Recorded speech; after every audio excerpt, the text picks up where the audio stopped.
Michael. Bonjour. Ça va faire maintenant 2 ans qu'on t'a pas vu sur YouTube.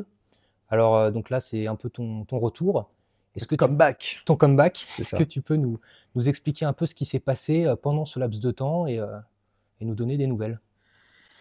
Alors il s'est passé énormément de choses en fait et je vais même te dire, ça fait pas 2 ans, ça fait 3 ans en fait parce que la dernière émission qui a été postée effectivement il y a 2 ans, elle avait déjà 1 an cette émission. Donc tu vois, si je regarde exactement ce que j'ai tourné et ce dont je me suis occupé sur YouTube, ça date déjà d'il y a 3 ans. Donc c'est vrai que ça faisait très longtemps mais voilà, j'ai eu tellement de projets, tellement de choses, sur le feu que je pouvais absolument pas, m'occuper d'une émission YouTube.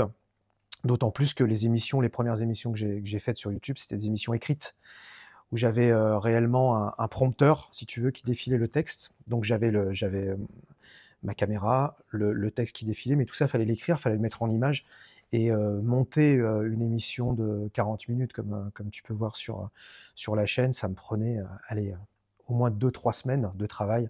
C'était ultra chronophage et avec tous les projets que j'ai eus, récemment, c'était totalement impossible de continuer de faire des émissions comme ça. Donc à partir de maintenant, là, des émissions, on va en faire beaucoup. Ça va être des émissions beaucoup plus courtes, mais qui ne seront pas écrites. C'est vraiment de l'impro, on va discuter, toi et moi, puisque toi aussi, tu es un passionné de l'histoire du tatouage français. Donc on va discuter, ça va être des discussions, ouvertes et peut-être qu'on ouvrira, le champ encore plus largement. Peut-être qu'on fera participer, les personnes qui sont aussi passionnées par le sujet ou qui se posent des questions tout simplement en faisant des lives, on va voir, ou des short vidéos. J'ai vu qu'il y avait plein de choses. Je me suis pas vraiment intéressé aux possibilités que je pouvais avoir mais j'ai vu qu'il y en avait quand même beaucoup. Et puis on mettra ça un petit peu sur tous les réseaux. Mais voilà pourquoi en fait depuis 2 ans, j'ai rien posté parce que j'avais vraiment trop de projets qui étaient sur le feu et qui étaient prioritaires par rapport à tout ça. Alors, dans ces projets-là, il y en a un qui est un peu, on va dire, qui sort du lot, qui a été principal, qui t'a pris énormément de temps, que ce soit en temps de recherche ou même en temps de travail. Mmh. C'est ton livre. Ouais. Alors, Bah, mon livre, j'étais en Grèce, j'avais eu un accident, j'étais tombé en fait, j'avais un pied qui était un peu, qui a un peu triplé de volume. Et heureusement, j'ai toujours des livres. J'avais ramené quelques livres à lire pour ces vacances-là, et j'avais un livre très intéressant d'un homme qui s'appelait Massé, qui était un commissaire de police de Paris dans les années 1870 à peu près. Quelque chose comme ça. À partir du moment où ils ont tous voulu commencer à copier Vidocq, ils ont tous commencé à faire leur mémoire en critiquant Vidocq, mais Alors, en le copiant. juste Vidocq, est-ce que tu peux rappeler brièvement qui c'est? Vidocq, c'est l'inventeur de la police de la sûreté de Paris. Et Vidocq, on va dire que c'est le personnage dont Victor Hugo s'est inspiré pour faire Jean Valjean, finalement, tu vois. Donc c'est vraiment, puis qui a fait du bagne, qui était tatoué, qui s'est fait passer pour un autre en se faisant le même tatouage et tout ça. Il y a toute une histoire aussi par rapport à Vidocq, et il a une très belle histoire avec le tatouage. Et Vidocq, en faisant la police de la sûreté, mais là, bon, là, on est en train de faire une digression sur le truc, mais on fera une émission peut-être là-dessus sur Vidocq et sur cette période très, très intéressante. Mais effectivement, Vidocq prenait des chevaux de retour, donc d'anciens bagnards, enfin des bagnards évadés, et au lieu de les refoutre au bagne, il les prenait avec lui, il les graciait, et puis c'est comme ça qu'il a réussi à créer une police parisienne avec des gens qui étaient de vrais argotiers, donc un argot, pas du tout un argot d'atelier ou l'argot télévisuel des années 60 avec un faux argot d'Audiard, vraiment de l'argot où quand on parle argot, on ne comprend rien. Et donc, j'avais ce livre en vacances, et donc je me suis dit pourquoi pas commencer un ouvrage sur le tatouage en France. Et je me suis lancé dans cette aventure, donc d'écrire un livre qui est mon premier, parce que là je les ai mis bousillés fatalitas, mais on va dire c'est des livres photos un peu, c'est anecdotique, c'est bon, pas réellement un travail d'historien. Mais je m'attendais absolument pas à cette somme de travail qui était le fait d'écrire un ouvrage très sourcé, très documenté. Donc le fond, je l'avais. Mais un fond, si tu le mets pas, si tu fais des albums photos, tu vois? Mais là, je voulais réellement pour les gens, expliquer la belle histoire, la grande histoire du tatouage français. Et j'ai choisi, un début et une fin, parce que je pouvais pas aller trop loin, remonter, trop dans le temps non plus, mais on pourra faire une émission sur le tatouage au 4e, 5e, 6e siècle, ça peut être aussi très intéressant. Donc j'ai commencé en 1800, juste après la Révolution, début de Napoléon, voilà. Et je m'arrête en 1960 parce que Bruno arrive et il monte le premier. Il se professionnalise, la profession se professionnalise, même si elle l'était aussi un petit peu avant, on va voir, hein. Bruno, c'était pas le premier en fait. On va le découvrir, ça on le découvrira dans mon livre, je vous expliquerai un petit peu pourquoi. Et donc ça a été une aventure. Ça a été une aventure, un travail d'historien, mais je ne suis pas historien. Et un travail, d'écriture, mais je ne suis pas écrivain. Donc il a fallu que j'apprenne d'abord, donc j'ai perdu beaucoup de temps. Ce livre m'a pris, 2 ans et demi à écrire et comme je n'ai pas la méthode, la bonne méthode, j'ai perdu beaucoup de temps. Au lieu de faire des fiches pour chaque livre que je lisais, parce que j'ai dû lire, je pense, au bas mot, une bonne centaine d'ouvrages. J'ai perdu beaucoup de temps à mettre des stickers, à prendre des petites notes à droite à gauche, alors que c'est pas du tout comme ça que j'aurais dû faire. Ça, je l'ai compris au bout d'1 an et demi de travail, que j'avais pas perdu, mais bon, j'aurais pu faire mieux, quoi. Donc on va commencer et d'ailleurs, pendant l'écriture de ce livre-là, j'ai vu beaucoup de vidéos tourner sur internet, alors que moi je ne faisais plus de vidéos. J'étais vraiment, focus sur l'histoire du tatouage français. J'ai vu beaucoup de vidéos de gens qui aiment ça, qui sont des tiktokers, des youtubeurs, des tout ce que tu veux, qui sont sur les réseaux sociaux et j'ai entendu beaucoup de bêtises.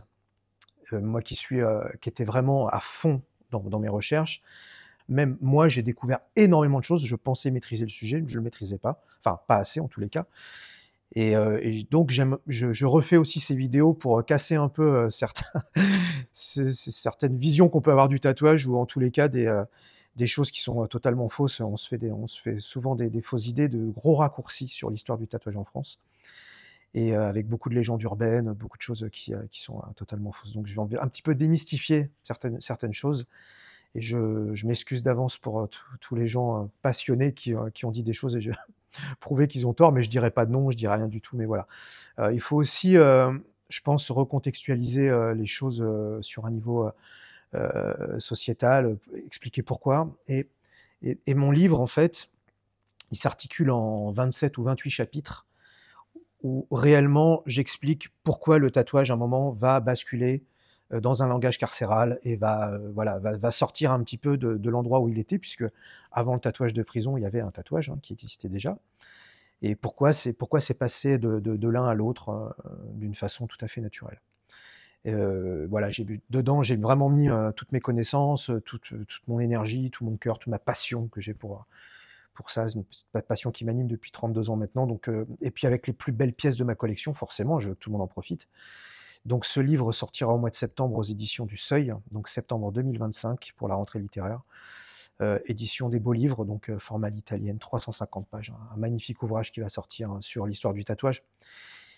Et là, je dis pas: «Achetez mon livre», mais je trouverais ça dommage vraiment que les tatoueurs qui, pour beaucoup aimeraient une école, machin. Moi, j'ai fait une école, j'ai passé un CAP photographe quand j'étais jeune, juste avant d'être tatoueur. C'est comme ça que je suis devenu tatoueur d'ailleurs, en faisant un sujet photo, heu, à 17 ans. Quand j'ai passé un CAP, la première année, ce qu'on m'a appris, c'est l'histoire de la photographie. Voilà, c'est Joseph Nicéphore-Niepce, 1826, qui a commencé, bromure de pommes de terre, à faire, du gélatino bromure d'argent sur des plaques de verre. Si on ne sait pas ça, la photo, bon, aujourd'hui, on est photographe, on va prendre Blackroom, machin, on va se mettre sur Photoshop, on va prendre des filtres, tout ce que tu veux. Mais moi, j'ai appris la photo argentique, à faire de la paluche en agrandisseur, avec, j'ai travaillé sur plaques de verre, avec des chambres, avec plein de choses. Ça, pour moi, aujourd'hui, je serais dans un champ de coquelicots si je devrais refaire ça aujourd'hui. J'ai encore d'ailleurs chez moi tout un labo photo. Mais connaître l'histoire, pour moi, c'est le commencement du métier. On sait, voilà, mais je pense que tous les métiers, c'était ça. Quand on fait, un métier, de charpentier ou même je sais pas, même si on s'intéresse à la peinture, on va s'intéresser un peu à l'histoire de la peinture. Tout du moins à l'histoire du style de peinture qu'on va adopter. Pour moi, c'est le b.a.-ba. Donc ce livre peut être, réellement un vade-mecum pour les tatoueurs, c'est-à-dire vraiment, quelque chose qui va leur apprendre la genèse de leur métier puisque avant 1800 finalement il y avait vraiment pas grand-chose. Très bien. Donc, jusqu'à présent, tu avais plutôt partagé une petite partie de ta collection, comme, on a pu le voir dans Bousillé ou même Fatalitas, où là, c'était plus vraiment des photos, qui, quand même, pour les amateurs et vraiment ceux qui s'intéressent au milieu, étaient déjà une petite mine d'or, on peut le dire? Fatalitas plus Bousillé, c'est vraiment les photos. Fatalitas, c'est le premier que j'ai fait, je l'ai fait pendant la période covid, parce que c'était la première fois qu'on restait à la maison, parce que moi j'ai pas du tout tatoué pendant cette période-là, j'ai respecté le confinement. Mais je m'embêtais, il fallait que je fasse quelque chose, donc j'ai fait Fatalitas parce que là, je l'ai vraiment fait, c'était, d'ailleurs j'ai dû le rééditer parce qu'une deuxième fois, parce que il est très bien parti et mettre aujourd'hui les collectors. On ne trouve plus, c'est fini, j'en ai plus. Fatalitas, c'était réellement pour les passionnés. Voilà. Il y avait des visages qu'on connaissait depuis 20, 30, 40, 30 ans, on va dire, mais qui sont dans les livres qui traitent du sujet depuis, on va dire, presque une centaine d'années. Et ces visages, on les connaissait tous par cœur. Mais on ne connaissait pas ni les prénoms, ni l'histoire qu'il y avait derrière ces personnages-là. Donc moi, sur les 550 personnages que j'avais, avec toute l'historio qui allait avec, j'ai voulu, pour les passionnés, montrer un peu qui ils étaient. Voilà, puis démystifier aussi certains trucs. Mais voilà, c'était un livre un peu voilà, pour les passionnés, fait par un passionné. Là, non, là, c'est vraiment un livre, l'histoire du tatouage qui va. Alors, j'ai pas le titre encore, on est en train de chercher un titre avec mes éditrices, mais ce sera vraiment un livre pour les gens qui s'intéressent au sujet, pas que pour les professionnels. C'est vraiment un livre, heu, un travail, même si je ne le suis pas, un travail d'historien sur vraiment la genèse du métier, comment il est arrivé en France, comment il a réexplosé en France, et par quel sentier, chemin de traverse il a pu parcourir comme ça dans l'Hexagone pour arriver jusque dans les grandes villes. C'est ce que je vais expliquer, et les différentes facettes du tatouage aussi, parce qu'il y en a plusieurs, il n'y en a pas qu'une. Nous, on voit toujours la lorgnette carcérale ou apache, mais c'est pas que ça, heureusement. D'ailleurs, l'histoire du tatouage en France est beaucoup plus complexe et beaucoup plus belle. Donc voilà la grosse différence entre le livre qui va sortir et ce que j'avais déjà fait. Très bien. Donc du coup, ce sera un sujet, enfin, qui a déjà été vu, mais là qui sera vraiment abordé en profondeur. Donc c'est quelque chose d'inédit, qui n'a pas été Oui, encore ça n'a jamais fait, été fait, ouais. jamais de cette façon. Et en parlant de l'histoire du tatouage, on va aborder quelque chose qui s'est passé aussi dans ce laps de temps, pendant ces 3 années. C'est l'académie. Oui, Alors, ça aussi, c'est inédit en France. ouais. Un tatoueur a été décoré. Est-ce que tu peux nous en dire plus? Alors ça aussi, ça m'a mis en pause. Ça m'a mis en pause pour, faire des vidéos, mais ça m'a mis aussi en pause pour mon livre. Parce qu'effectivement, l'Académie des arts, sciences, lettres, de Paris m'a contacté. Au début, tu sais, j'y ai pas cru. J'ai cru que c'était un peu genre: vous avez gagné, 3 bitcoins, c'est les trucs que tu reçois. Je me suis dit: «Qu'est-ce que c'est que ça?» Bon, j'y ai pas cru. Ils m'ont recontacté, et là, j'ai eu, un coup de téléphone, une personne, madame El Ramé, qui m'a contacté pour me dire: «Non, non, c'est sérieux, voilà. Je suis délégué de l'Académie Sciences Lettres, donc on aimerait vous rencontrer pour éventuellement proposer votre candidature pour, la la session 2023, pour la promotion 2023». Je dis: «Bah, écoutez, ça venez à Poissy, venez me voir, ça coûte rien, effectivement, écoutez, au pire, je vais perdre 15 minutes, voilà». Et donc j'ai fait la connaissance de cette dame, totalement passionnée, vraiment adorable, parce que tout ça, ce sont des bénévoles, hein, donc ils font pas ça pour l'argent.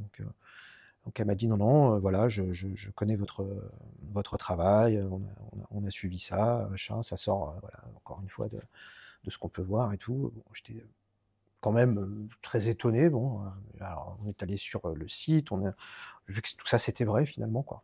Donc là pour le coup, j'ai vraiment, ça m'a pris 2 mois et demi de faire parce que il faut faire, finalement un livre sur, toute ta carrière, avec tout ce qui t'est arrivé dans ta vie, ton cheminement artistique, ton parcours, les différents médiums que tu peux travailler, sur n'importe quoi, voilà. Donc il a fallu que je fasse, un espèce d'ouvrage finalement, tu vois? Mais un vrai livre, hein, livre, sur, toute ma carrière. Donc qui avait déjà, il y a 2 ans, qui avait 30 ans déjà, 30 ans de carrière. Donc j'ai, voilà, tout expliqué, tout ça, machin. J'ai donné ça, et après il se passe, je pense, 7 ou 8 mois, où ton dossier est étudié à l'académie, et où ils prennent une décision, savoir si tu peux rentrer à l'académie, et si tu rentres à l'académie, quelle est ta décoration. Donc les décorations, il y en a 7 ou 8, heu et ils m'ont alors fait l'immense honneur d'avoir été, fait commandeur, puisqu'il n'y a que 3 distinctions. Par exemple, si tu es bronze ou argent, tu n'as pas de distinction, mais à partir de certaines distinctions, tu l'as. L'or, entre l'or et l'argent, tu as le vermeil, donc c'est ce que j'ai eu, et le vermeil, ça tombe sur 30 ans d'exercice. Donc c'est pour ça qu'ils m'ont fait médaille de vermeil, donc commandeur. Et aujourd'hui, là, dans 5 ans, je peux refaire, la demande pour être chevalier de l'académie, que je pense pas faire, parce que ça m'étonnerait. Enfin bon, bref, on en reparlera dans 5 ans, peut-être, si j'en sais rien. Je dis ça, mais bon. En tous les cas, j'étais déjà extrêmement honoré. Je pense qu'on va mettre un petit passage de la vidéo où je reçois la distinction. J'appelle Michael Lemaire, artiste peintre, tatoueur de Boise. De Poitiers.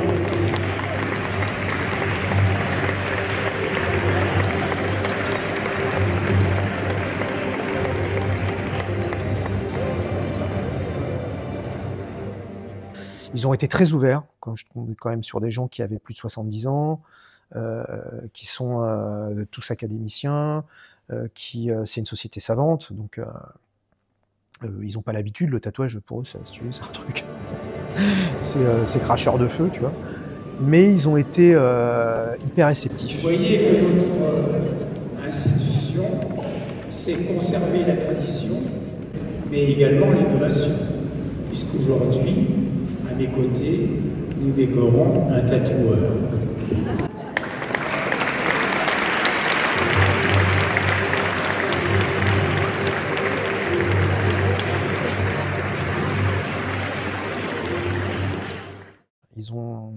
Ils ont compris beaucoup de choses, et je pense que mon travail, justement, de préservation du patrimoine, l'association French Tattoo Museum, mon implication, tout simplement, dans le métier, le fait que je sois aussi directeur de la publication de Tatouage Magazine, et qu'il y ait une rubrique ethnologie, culturelle, historique, enfin, beaucoup de choses qui ont fait que, si tu veux, ça a valorisé peut-être la profession, et ça l'a peut-être sorti un petit peu de ce qu'on avait l'habitude de voir. Donc, ces gens-là, ils ont été sensibles à ça, et ils m'ont fait cet immense honneur, voilà.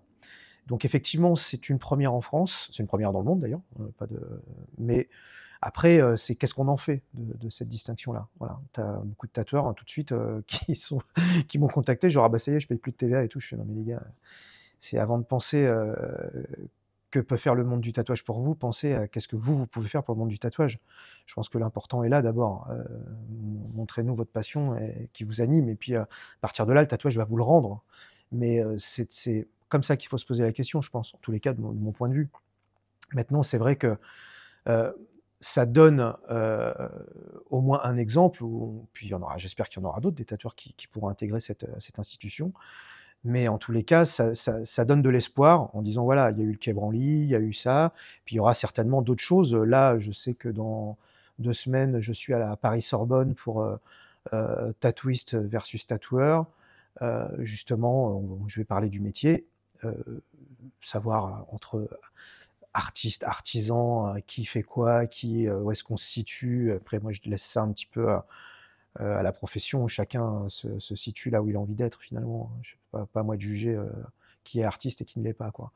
Mais en tous les cas, voilà, ça donne, ça valorise, je trouve, le métier, voilà, ça le tire un peu vers le haut, ça le sort justement de ce qu'on pourrait penser sur le métier qui aujourd'hui, bon, un tatoueur, hein, enfin, la magie a disparu, donc si on pouvait remettre un petit peu de choses comme ça, voilà, j'ai trouvé ça en tous les cas tout à fait exceptionnel, et j'étais très touché quand ils m'ont distingué de la médaille de vermeil. Oui, puis même d'un point de vue historique, ce qui est intéressant, c'est que le tatouage qui a souvent été en marge, là, a d'un coup une reconnaissance qui est par des institutions. C'est quand même une avancée, on peut dire, dans un sens. C'est une énorme avancée. Je sais pas si on se rend compte à quel point c'est une avancée d'ailleurs. C'est incroyable. Mais tu dis que le tatouage a été en marge. Oui, à un moment donné, le tatouage a été en marge.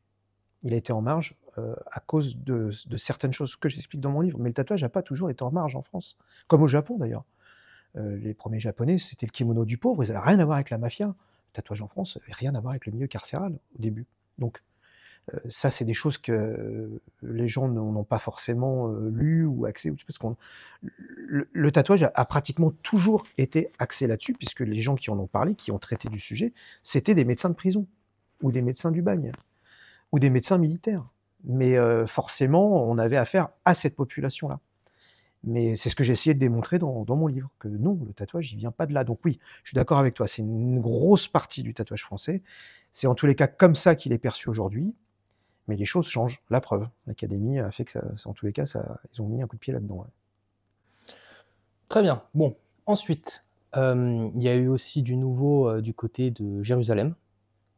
Alors, est-ce que tu peux nous dire ce qui s'est passé là-bas? Donc déjà, tu allais voir la famille Razouk, tatoueur de pèlerins depuis 700 ans, je crois, à peu près. Et là, il y a eu, plus qu'un rapprochement, comment on peut dire, une collaboration? Oui, il y a eu, il y a eu une proposition, hein, une collaboration, hein. Il y a eu une collaboration parce qu'il y a eu une proposition. Wassim Razouk, qui est aujourd'hui, il a son père encore qui est vivant, donc on va dire que le père c'est le patriarche, mais le père a cessé toute activité, il tatoue plus. Le père, c'était lui qui tatouait avec son frangin, et le père donc le grand-père de Wassim, était, alors c'était pas fossoyeur, mais il faisait des cercueils et en même temps il était tatoueur. Donc il y a des photos, il est en train de tatouer les mecs, faire des tampons, pratiquement sur des planches de cercueil, quoi. C'était un petit peu compliqué pour Wassim de revitaliser un petit peu cette tradition, millénaire. Et il a réussi. En plus, il a 2 enfants et son neveu qui sont en train de prendre la relève. Wassim, il a mon âge, hein, moi j'ai 50 ans, il est de 74 comme moi. Et Wassim connaissait mon travail. En plus, moi j'étais déjà allé me faire tatouer par Wassim. J'étais allé à Jérusalem en pèlerinage, en 2019, et TV5, pas TV5, ou la télévision, israélienne en tous les cas, française israélienne, avait fait un reportage sur ma venue à Jérusalem, en disant: «Voilà, le tatoueur, Michael de Poissy, tatoueur religieux, spécialisé dans le vitrail, vient, rencontrer le tatoueur de Jérusalem». Puisqu'il y a que Wassim à Jérusalem. Et donc j'avais ramené la télé à Wassim, qui était super content de faire un petit peu de pub, tu vois, pour le shop. Et Wassim, quand je lui avais écrit, il m'avait dit: «Mais je connais ton travail», parce que finalement on se retrouve dans les mêmes livres. Tout ce qui est livre tatouage religion, heu, il y a Wassim. Enfin, je veux dire, c'est une institution, la famille Razouk. Et souvent ces derniers temps, ils m'ont aussi, appelé. Il y a un beau livre qui s'appelle, Religion Tattoo, qui est édité en Allemagne, où carrément je suis en couverture et dedans, Wassim, il a, 7-8 pages, donc lui, il connaissait, parfaitement mon travail. Donc il me dit: «Ah bah, je sais, bah, viens travailler au shop si tu veux, machin». Donc il me fait une proposition déjà que moi qui m'intéresse, je me dis: «Putain, Wassim qui me demande d'aller travailler avec lui, je trouve ça génial». Moi les tampons, je rêve de les toucher, je rêve de les voir, voilà. Et je passe, quelque temps là-bas, je me fais tatouer, un tampon de pèlerin. Donc il me fait, toute l'historique du tampon. Le tampon, effectivement, je le retrouve dans des bouquins qui ont déjà 200 ans. Ça, c'est un tampon, ça c'est magique, hein. C'est une espèce de talisman que tu tiens comme ça, c'est assez incroyable. Et quand j'y suis retourné, il y a 2 ans, là, il m'a fait la proposition. Il m'a dit: «Est-ce que tu voudrais être ambassadeur, de mes tampons?» Voilà, j'ai plusieurs ambassadeurs dans le monde. On m'avait parlé de ça 2 semaines avant, j'avais rigolé, j'ai fait: «Ambassadeur? Ambassadeur de quoi? C'est quoi cette histoire?» Tu vois? Et quand il me fait la proposition, je lui dis: «Mais ça consiste en quoi?» Et donc il me dit: «Bah, écoute, moi je te donne, enfin je te prête 29 tampons». Donc des tampons, tu vois, j'en ai posé là. Tu as des tampons qui sont assez grands, puis des tampons qui sont petits. Ça, c'est le tampon que je me suis fait, vraiment le gros classique Jérusalem avec la croix de Jérusalem, qui sont en bois d'olivier. Et il me dit: «Bah, tu repars en France avec, 29 tampons. Et je te donne un certificat comme quoi tu es bien mon ambassadeur et que tu as le droit de faire mes tampons. Et pour tous les gens qui sont allés à Jérusalem, qui ne peuvent pas, revenir, ou tous ceux qui ne pourront jamais venir, ou tout simplement pour ceux qui aiment le concept du tampon, ou simplement les catholiques». Alors j'ai eu beaucoup de gens, alors j'ai eu 90% de gens qui étaient, ultra, excités à l'idée que je ramène ces tampons-là. J'ai trouvé que voilà, il y a eu une espèce d'émulation comme ça, sur les gens, les vrais passionnés, du tatouage. Et il y a eu un pourcentage, voilà, j'en parle quand même si, voilà, de gens qui ont dit: «Mais à quoi ça sert de se faire tatouer un tampon de Jérusalem à Poissy?» Bah, si on va par là, à quoi ça sert de se faire, un dos japonais en France? À quoi ça sert de se faire du polynésien en France? À quoi ça sert de se faire, du celtique, tu vois, dans un endroit de la France qui a jamais été celte? Ou à quoi ça sert j'en sais rien, tu vois ce que je veux dire?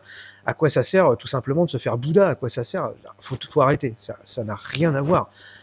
Moi, je suis aussi on en parlera, on fera une émission là-dessus sur les tampons, vraiment Apache, bousille française. À quoi ça sert? On est plus en 1900. Des Apaches parisiens, j'en connais pas. C'est, tu vois, les Apaches parisiens, ils sont morts, tous dans les années 40-50. C'est terminé. Ils sont morts, ils avaient déjà dans les années 50, ils avaient 70 ans. Donc, ça n'a rien à voir avec le fait que ce sont des tampons de Jérusalem faits à Poissy. Faut pas prendre ce raccourci-là. Au contraire, je veux dire, dans ces cas-là, Saint-Louis n'aurait pas ramené la couronne d'épines en France. Bon, peut-être un petit peu, pas tellement le même délire, tu vois, mais dire on ramène rien dans ces cas-là. S'il fallait faire que des choses en France, françaises, musée du Louvre, tu peux enlever 90% de ce qu'il y a dedans. Donc moi j'ai trouvé que voilà, la proposition était hyper enrichissante pour moi. Je veux dire, c'est pas là pour moi revenir avec des tampons comme ça aussi importants. Donc moi je suis allé tout de suite sur les lieux saints, au Saint-Sépulcre, sur l'apparition qu'a eu la Vierge. Je suis allé sur plein de lieux comme ça très très importants. Ils ont été bénis ensuite par le père Paul Adrien, donc, sur les fonds baptismaux de Saint-Louis qui se trouvent à 400 mètres d'ici, à la collégiale de Poissy. Donc ça a été quelque chose que j'ai vraiment pris au sérieux, parce que pour moi j'ai pris ça même avec gravité, j'ai envie de te dire. Tu vois, c'est pas vraiment quelque chose qui m'a fait rire. Vraiment, j'ai eu comme une espèce de...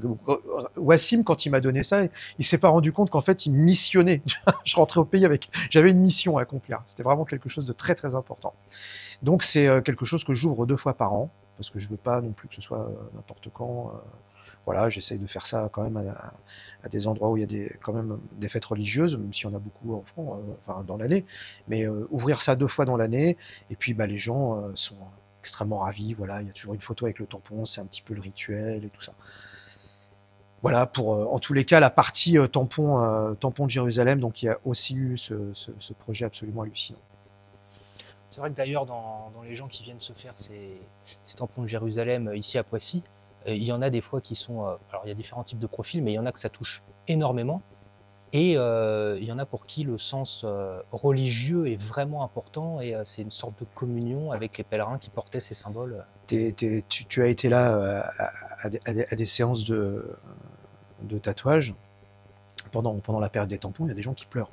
T'as des gens qui sont tellement émus que ça fond en larmes, ça met 10 minutes à s'en remettre.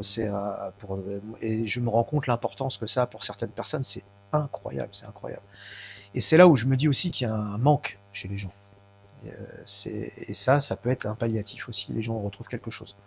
J'ai aussi acheté une centaine de chapelets que j'ai frottés sur la pierre où le Christ a été lavé, où est enterré Godefroy de Bouillon d'ailleurs, où sont enterrés les rois de Jérusalem également, avec une espèce d'huile un peu comme de cèdre un petit peu, qui est spéciale à l'odeur du Saint-Sépulcre. On sent quand on ouvre la boîte, on a encore cette odeur. Donc je les ai vraiment frottés et je les offre souvent à ces gens qui sont vraiment dans une émotion vraiment très particulière comme ça. D'un seul coup, tu sens qu'il y a vraiment quelque chose qui se passe. Ces gens-là, je leur fais en plus ce cadeau, donc les larmes, ça n'arrête pas tout de suite. Et moi, ça me touche. Voilà. Et en plus, j'ai rencontré une autre population que j'avais pas, moi, dans ma clientèle de pièces énormes, de corps entiers, où je peux travailler comme ça. Moi, j'ai des projets, là, ça fait 10 ans que je suis dessus, sur des personnes. Donc, j'ai 4 personnes sur qui je suis arrivé à 10 ans aujourd'hui. Où je continue de les tatouer depuis 10 ans pour faire un full body, mais alors c'est tellement long. Et là, je suis dans le tampon. C'est-à-dire, je suis dans la petite pièce qui va très vite, où c'est des gens, je les reverrai peut-être qu'une fois dans ma vie. Et ça m'a permis de rencontrer effectivement plein de types différents de profils comme ça, avec des gens extrêmement gentils, toujours bienveillants, qui viennent de très très loin. Ça aussi, je suis très étonné du trajet des fois que font ces personnes-là. Donc c'était une super expérience. Donc ensuite, pour rester sur la veine du tampon religieux, il y a eu encore un autre événement totalement inédit. C'est pour la première fois au monde la possibilité de tatouer au Mont-Saint-Michel. Ouais. Alors qu'est-ce qui s'est passé ? Il s'est passé ce qui s'est passé avec tous les autres projets, c'est-à-dire ils m'ont contacté, voilà, comme l'Académie, comme Razouk m'a proposé, ou comme la télé dont on parlera est venue à moi. Bah là, c'est la mairie du Mont-Saint-Michel, l'adjoint au maire qui m'a contacté en me disant voilà, bonjour monsieur de Poissy, est-ce que vous seriez intéressé pour une convention de tatouage sur le Mont-Saint-Michel, sur le rocher du Mont-Saint-Michel? Alors, un peu comme l'Académie, au début, je me dis qu'est-ce que c'est que cette connerie, tu vois, c'est pas... Bon. Et puis bon, bah, c'est bien l'adjoint au maire, il est vraiment hyper sérieux, il y croit, et il a envie, et tout ça. Et puis bah voilà, l'idée que j'ai eue, ping, comme ça, à 3h du matin quand je dormais pas, je me suis dit, mais pourquoi est-ce qu'on ne ferait pas un truc ultra élitiste, justement, tout petit, à l'échelle humaine? Parce que la salle où on est, franchement, ça doit faire 40 mètres carrés. Et on va faire vraiment du pèlerinage. Et on va faire ça. Alors, il avait des dates, mais du coup, j'ai changé les dates. Pour faire ça le week-end de Saint-Michel, pour la fête de Saint-Michel, puisque c'est là qu'il faut profiter qu'il y ait des animations sur le rocher, que justement le rocher, puisque c'est l'événement, il y a des sauts de parachutistes, puisque c'est le saint patron des paras, Saint-Michel, et que bah, voilà, il y a forcément à droite à gauche, il y a des choses qui se passent sur le rocher. Et faire des tampons en bois. Donc j'ai trouvé un artisan qui s'appelle Serge, que je remercie énormément d'ailleurs. Donc avec marqué collection Michel de Poissy, tatouage de pèlerin Mont-Saint-Michel, donc 2024, c'était les premiers, ils sont numérotés. Et ces tampons, bah, je pense qu'un jour, puisque on refait une édition 2025, on va refaire des éditions, je pense que ça va être quelque chose qu'on va essayer de réellement de pérenniser.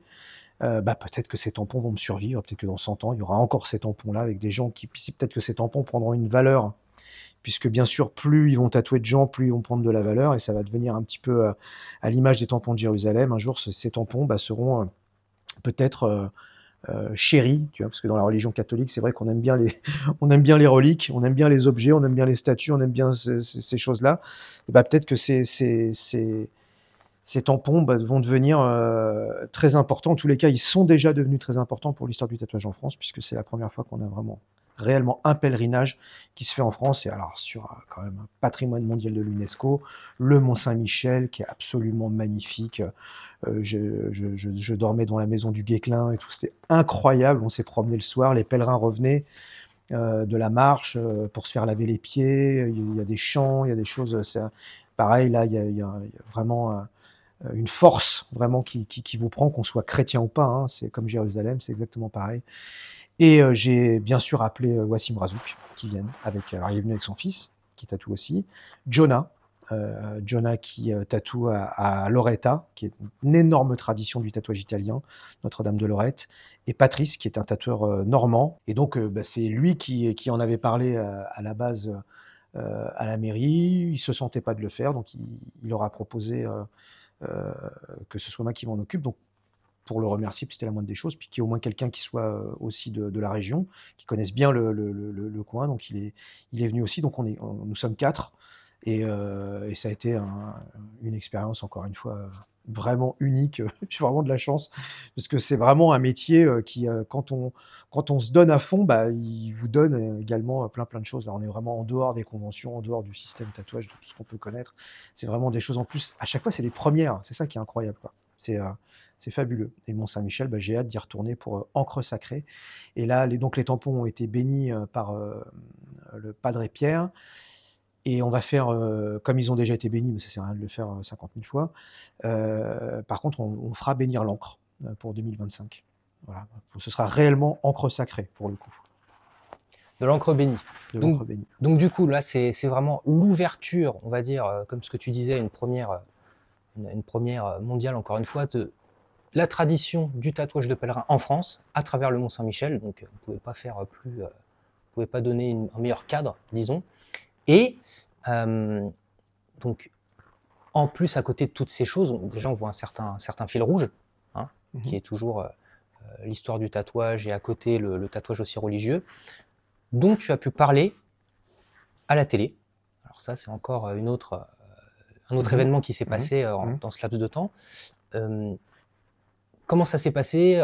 Comment tu es intervenu? Est-ce que tu peux nous en dire plus? J'ai eu je sais plus, un coup de téléphone ou un mail, je sais plus, bref, de RMC Story, qui m'a proposé de faire une émission de télé. Enfin, j'étais pas tout seul, hein, il y avait Kali qui est à Paris et Dimitri à Saint-Germain-en-Laye, pour être juge pour une émission de télé sur le tatouage. Alors, je t'avouerai que j'étais absolument pas chaud du tout. Enfin, carrément pas, tu vois. Moi, j'ai jamais regardé une émission de télé. J'ai pas de télé depuis 15 ans. Je parle de chaîne de télé, donc qu'est-ce que je pourrais bien foutre là-dedans? Moi, j'ai pas tellement ma place. Mais ils m'ont totalement convaincu, puisque finalement, j'intervenais. Dans chaque émission, j'avais une pastille en tant qu'historien du tatouage.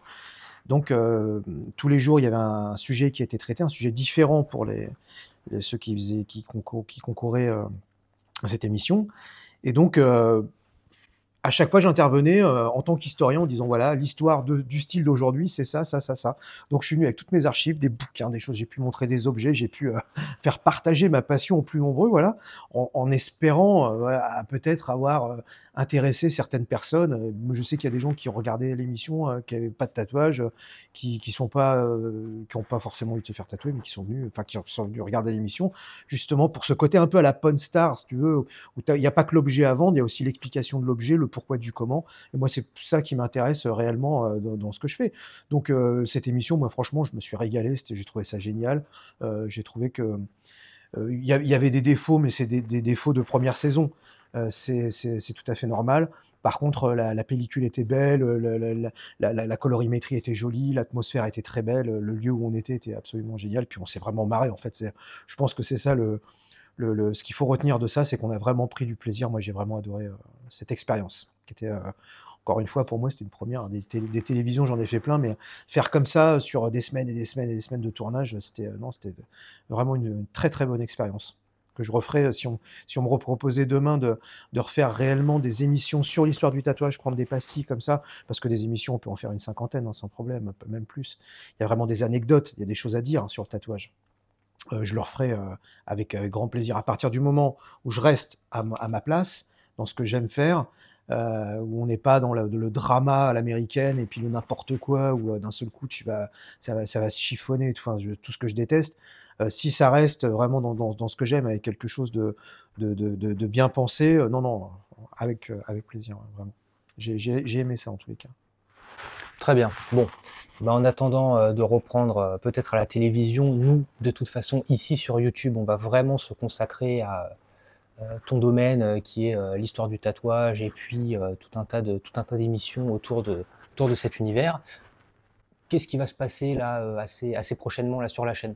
Où est-ce qu'on va aller? Bah, la chaîne, encore une fois, on va pas, c'est fini, j'écris plus, j'ai pas le temps. Franchement, alors j'ai pris goût à l'écriture parce que 2 ans et demi d'écriture, voilà, c'est un travail de 3 ans le bouquin. Parce qu'aujourd'hui, le bouquin, il est écrit, il a été rendu, maintenant on le corrige. Maintenant on est en train de le monter le livre. Donc ça va encore 6 mois de travail. Donc c'est 3 ans de travail non-stop, vraiment, pour le coup. Ma vie s'est mise en parenthèse pendant tout ce temps-là, hein. C'est des centaines et des centaines et des centaines d'heures, réellement. Je pensais pas, hein, vraiment, en me lançant là-dedans, que ça allait être à ce point-là. Je regrette absolument pas, mais bon, c'était pas une croisière, en tous les cas.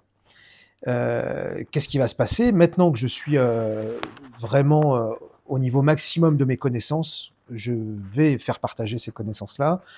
Comme je l'ai dit en début d'émission, je vais aussi démystifier certaines choses. Je vais remettre certaines vérités au goût du jour, en expliquant des choses simples où j'ai entendu, voilà, tout et n'importe quoi. Donc voilà, on va mettre un peu de sérieux là-dedans, même si on ne cache pas qu'on va quand même rigoler, parce qu'il y a quand même des choses qui sont drôles, il y a des anecdotes, des choses, voilà, qui sont marrantes. Mais voilà, j'ai vraiment envie de vous faire partager tout ça, mais ce sera une discussion entre toi et moi. On va vraiment discuter, j'ai envie de rien écrire, de toute façon c'est bon, je connais par cœur maintenant.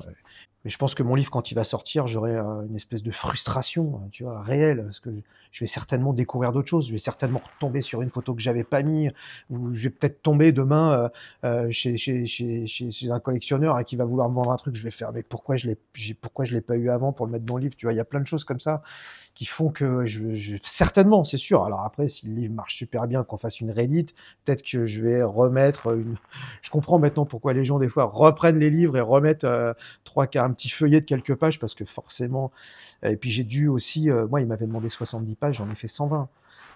J'ai pas pu faire 70 pages, c'est pas possible. Et en plus, il m'avait laissé faire, j'en aurais fait le double. Il y a des sujets qui vont pas être abordés dans le livre, mais j'en aborde tellement des sujets. Je me suis vraiment concentré sur le plus important, c'est-à-dire l'histoire du tatouage, pourquoi elle arrive, comment elle bascule et comment elle se diffuse. Voilà. Et ça, c'est quelque chose qu'on ne conceptualise pas, qu'on n'arrive pas à expliquer, qu'on ne comprend pas si on n'a pas fait ce travail de recherche. Et ce travail de recherche n'a jamais été fait. Il y a plein de gens qui ont écrit des livres sur le tatouage, des centaines de personnes. C'était soit pas des tatoueurs, soit pas des tatoués, soit des gens qui étaient anti-tatouage, soit des gens qui ont parlé de leur expérience, mais pas de l'expérience d'avant. Enfin, je veux dire, on a tout eu, mais on n'a pas eu ce travail de fait en tous les cas. Et on parle des tatoueurs, mais moi je me rappelle l'émission que j'ai fait sur les tatoueurs parisiens, on prend 4 tatoueurs. Moi des tatoueurs, j'en ai trouvé peut-être 150. Des tatoueurs, il y en avait plein, en fait. Donc il y a plein d'histoires, il y a plein de trucs, plein de faits divers, plein de machins. Il y a vraiment des choses à raconter sur le tatouage. Même là, on fait ça, on pourrait faire des podcasts, on pourrait faire plein de choses. Il y a plein de choses à faire, en vrai, sur ce métier, un travail qui n'a jamais été fait. Donc, c'est ce qu'on va faire. Voilà, on va faire des émissions. Là, celle-là, elle est longue parce que voilà, ça faisait 2 ans qu'on s'était pas vu et voilà, j'ai peut-être fait des digressions aussi, pareil, en parlant, en m'écartant un petit peu du sujet. Mais là, ça va être des pastilles 10-15 minutes. On va essayer de faire assez court. On va traiter des sujets comme ça, tac, tac, tac, au vif, mais en étant toujours très précis historiquement et en remettant toujours le tatouage au milieu parce qu'on va peut-être prendre des sujets annexes du tatouage, mais le tatouage, au bout d'un moment, il va revenir. Il va revenir nous rendre visite. Oui, donc les amis, on va vraiment se servir du fait d'être sur YouTube pour vous faire participer. C'est l'avantage, hein. Donc là, on n'est pas à la télé, ça veut dire que vous pouvez donner votre avis, mettre des commentaires, dire même ce qui pourrait vous intéresser. Abonnez-vous aussi, comme ça, vous ne louperez rien de ce qui arrive. Ouais, surtout, c'est très important. Moi, c'est quelque chose que j'y prêtais pas tellement attention, mais c'est vrai. Abonnez-vous, mettez-vous des alertes et si vous avez des questions, n'hésitez pas, vous mettez ça en commentaire, on va tout lire. De toute façon, c'est pas compliqué et vraiment, même on va mettre des parties sur d'autres médias. Grégoire s'occupe de TikTok. Ça fonctionne plutôt pas mal. Moi, c'est quelque chose, j'ai pas le temps de m'en occuper, ça, c'est pas ma partie, mais c'est vrai que je trouve ça hyper intéressant. Moi, je suis beaucoup d'historiens sur YouTube et j'ai beaucoup plus de facilité à regarder. Je disais qu'on va faire des pastilles de 10-15 minutes. Des fois, il y en aura qui vont peut-être aller jusqu'à 25. Il y a des sujets qui vont être traités qui seront peut-être un petit peu plus importants que d'autres.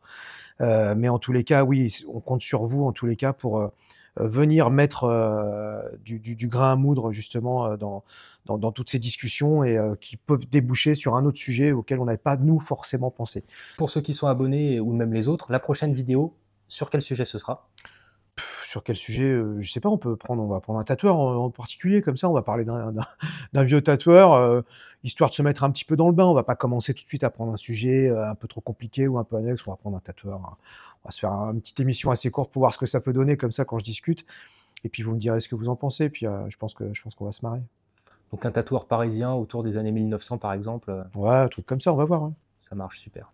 Bon, et ben merci Mickaël, et puis on se dit à très vite. On se dit à très vite. Ciao.